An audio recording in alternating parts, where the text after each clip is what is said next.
नमस्कार दोस्तों, मैं भोला राय BS लाइव न्यूज़ में आपका स्वागत है। आज एक स्पेशल मुद्दा लेके हम लोग आए हैं। चूँकि बिहार में चुनाव का माहौल है और बहुत सारी पार्टियां हैं जो क्षेत्र में घूम रही हैं अपने अपने प्रचार प्रसार में। लेकिन कहीं न कहीं एक मुद्दा है जो कि बिहार की राजनीति को धूमिल कर रहा है।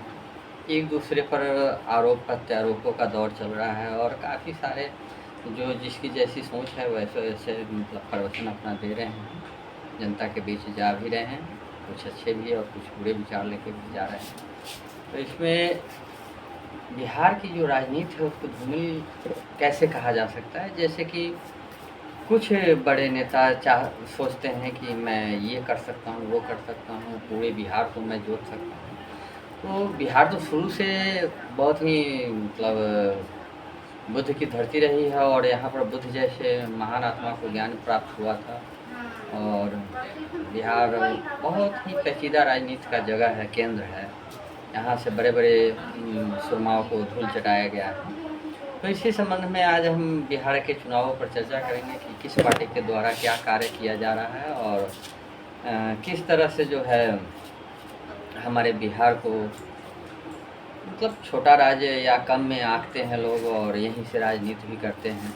तो इस पर थोड़ा दुख हुआ, इसलिए मैं अपना दुख व्यक्त करूंगा और इस पर आपको एनालाइज करके बताऊंगा कि कैसे हमारे बिहार में जो है पार्टियां जो है अपने अपने चक्कर में जो है बिहार की राजनीति को थोड़ा स्लो कर रहे हैं।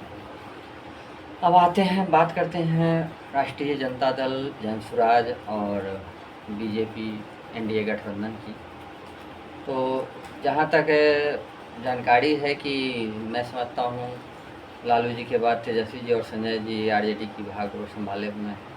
लेकिन संजय जी को शायद लगता है कि वो बिहार के लोगों को समझा पाएंगे या फिर उनके वजह से पार्टी में सीट बढ़ी है। तो सबसे पहले उनका मैं ये डाउट क्लियर कर दूं कि बिहार में आदरणीय माता राबड़ी देवी जी की सरकार थी, जो कि एक महिला थी और काफ़ी अच्छे तरीके से उन्होंने सरकार को चलाया था। और उस समय चूँकि आरजेडी 15 साल राज कर चुकी थी, तो सत्ता विरोधी लहर के कारण जेडीयू और एनडीए गठबंधन को इतनी सारी सीटें आई। सेकेंड बार में संजय यादव जी नहीं थे, उसके बावजूद भी अच्छा काम किया आरजेडी पार्टी ने और सीट को आगे लेके गए।